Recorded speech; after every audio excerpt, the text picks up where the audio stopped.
नागपुर में रहने वाले शुक्ला जी के परिवार में उनकी पत्नी मीनू, बेटा विभोर और पूरे घर की लाडली मीनाक्षी थी। शुक्ला जी अनुशासन प्रिय और सख्त स्वभाव के व्यक्ति थे, जबकि मीनू उतनी ही शांत और सरल स्वभाव की। जब कभी बच्चों को डांटती तो बच्चे हंसते और कहते, माँ कम से कम गुस्सा तो अच्छे से किया करो, ऐसे भी कौन गुस्सा करता है। मीनू मुस्कुराकर शांत हो जाती। एक दिन शुक्ला जी के घर पर, मीनाक्षी कल तुम्हारी मौसी और मौसा जी आने वाले हैं, फिर तो बड़ा मजा आएगा। माँ संजना मौसी से मिले बहुत दिन हो गए। हाँ, तुझे बिगाड़ने में उसका भी तो हाथ है। कितने दिनों के लिए आ रही है मौसी? 2-3 दिन रुकेगी। तेरे मौसा सरल भाई साहब की कोई मीटिंग है यहाँ पर। दूसरे दिन संजना और सरल घर पर आ जाते हैं। सब बैठे बातें कर रहे होते हैं।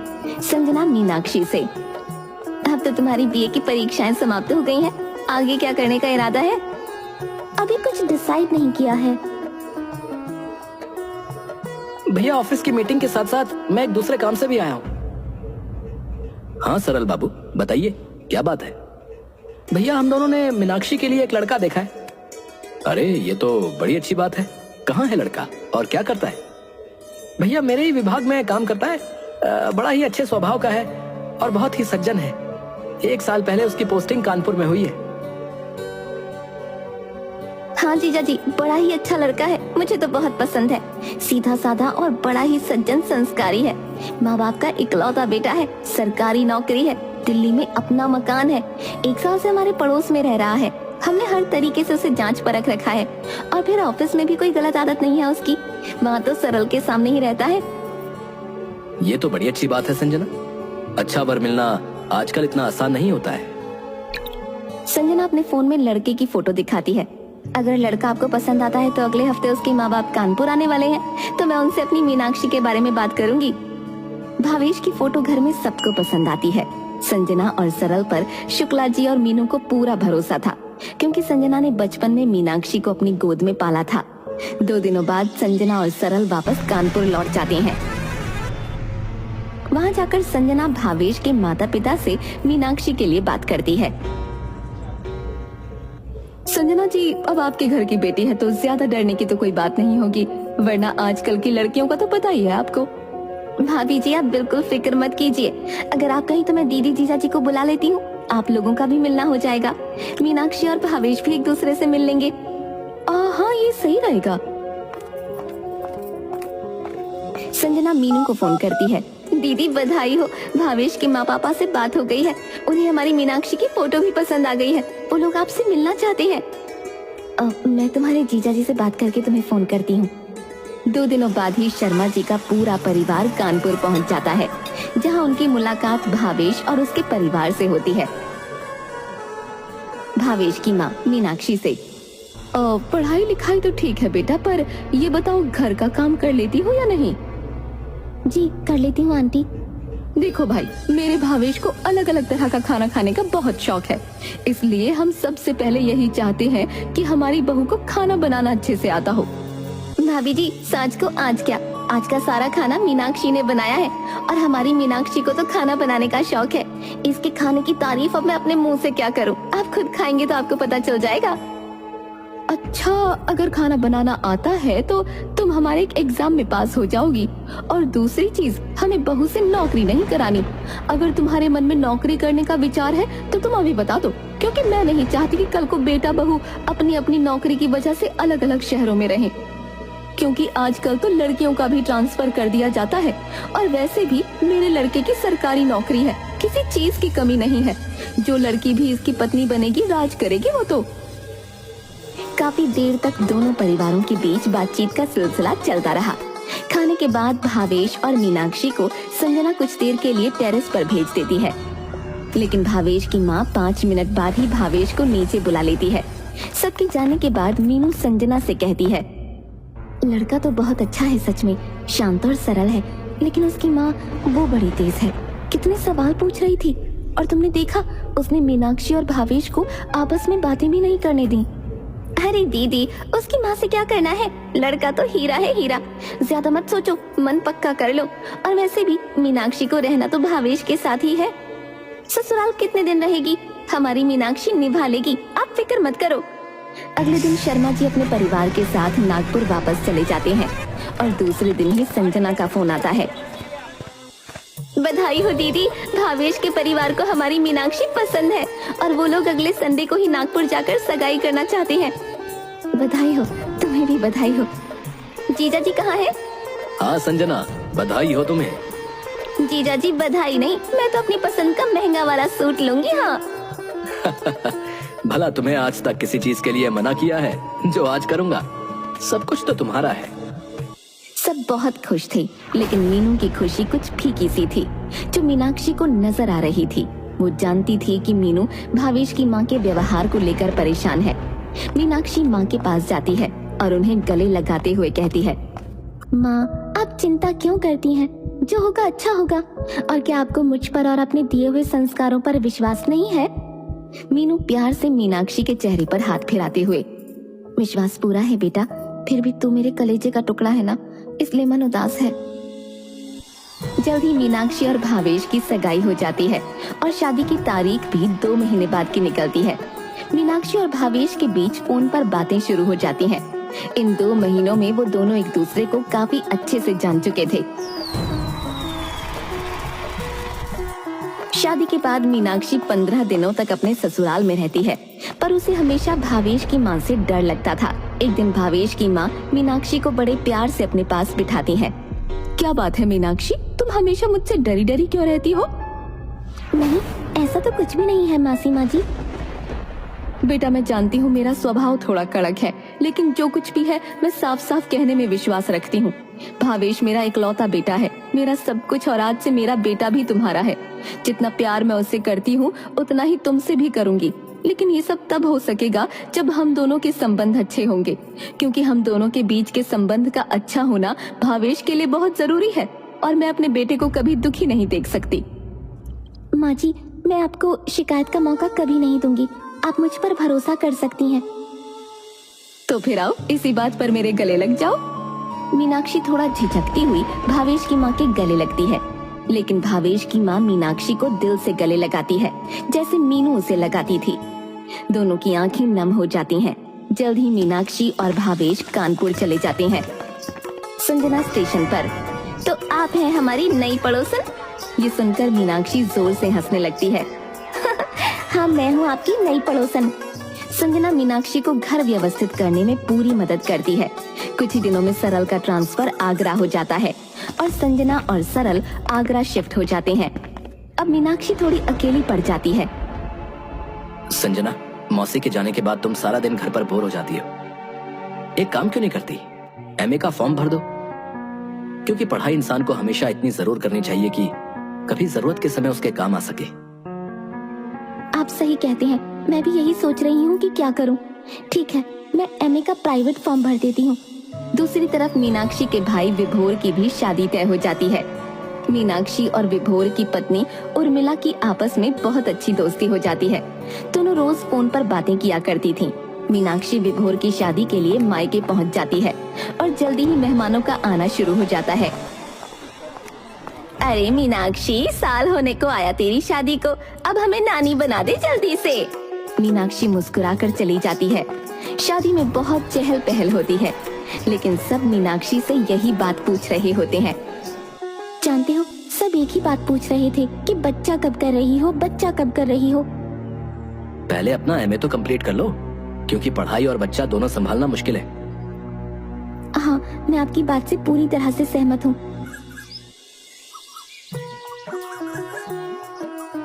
एक महीने बाद उर्मिला फोन पर, दीदी आप बुआ बनने वाली हो।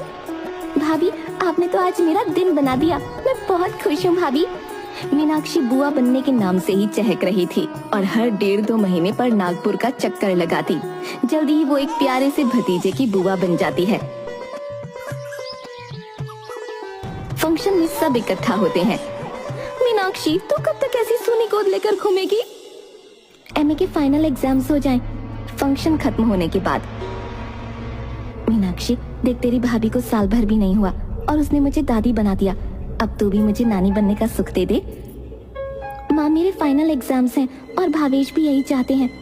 ठीक है, जैसा ठीक लगे, पर ज्यादा देर करना अच्छी बात नहीं है। भतीजे के होने के बाद मीनाक्षी हर महीने उसके साथ खेलने के लिए 2-4 दिन का समय निकालकर नागपुर चली जाया करती थी और भावेश भी उसे कभी नहीं रोकता। जल्द ही मीनाक्षी के फाइनल एग्जाम्स की डेट आ गई। मीनाक्षी, एग्जाम की डेट आ गई है, तुम्हें पढ़ाई पर पूरा ध्यान देना होगा।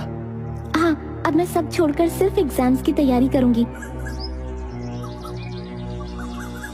जल्दी ही मीनाक्षी का रिजल्ट भी आ जाता है और वो अच्छे नंबरों से पास हो जाती है। विभोर फोन पर। मीनाक्षी, तुम फिर से बुआ बनने वाली हो? सच में भैया, इस बार मुझे भतीजी चाहिए। वो तो ठीक है, पर मुझे मामा कब बना रही हो भाई? क्या भैया, अब आप भी शुरू हो गए। मैं फिर से बुआ बनने वाली हूँ। बधाई हो बुआ जी, लेकिन आपने हमारे बारे में क्या सोचा है? मैं बुआ बनूंगी और आप फूफा। अब तो तुम्हारे फाइनल एग्जाम खत्म हो गए हैं, इसलिए मैं 1 महीने के लिए नागपुर जाऊंगी।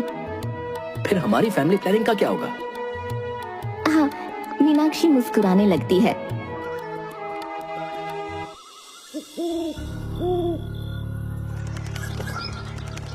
काफी समय बीत जाता है, लेकिन मीनाक्षी और भावेश को निराशा ही हाथ लगती है। भावेश, चलो ना, आप डॉक्टर के पास चलते हैं। माँ का फोन आया था, वो भी यही कह रही थी। ठीक है, अगर तुम्हारी और माँ की यही मर्जी है तो हम कल डॉक्टर के पास चलेंगे। दोनों डॉक्टर के पास जाते हैं। डॉक्टर बहुत सारे टेस्ट्स करवाते हैं और 1 हफ्ते बाद टेस्ट्स की रिपोर्ट आने वाली होती है। भावेश ऑफिस से घर आता है। आप रिपोर्ट्स ले आए? नहीं, रिपोर्ट्स 4 दिन के बाद आने वाली है। मेरा सर बहुत दर्द कर रहा है, 1 कप चाय पिला दो। इतना कहकर वो अपने कमरे में चला जाता है। थोड़ी देर बाद मीनाक्षी चाय लेकर भावेश को देने के लिए कमरे में जाती है और तभी उसके कानों में भावेश की आवाज आती है। वो गुस्से में बात कर रहा होता है। माँ, तुम्हारा दिमाग खराब हो चुका है, तुम दूसरी शादी की बात कर रही हो। कमी उसमें नहीं, मुझ में है। अगर शादी करनी है तो उसकी दूसरी शादी कर दो।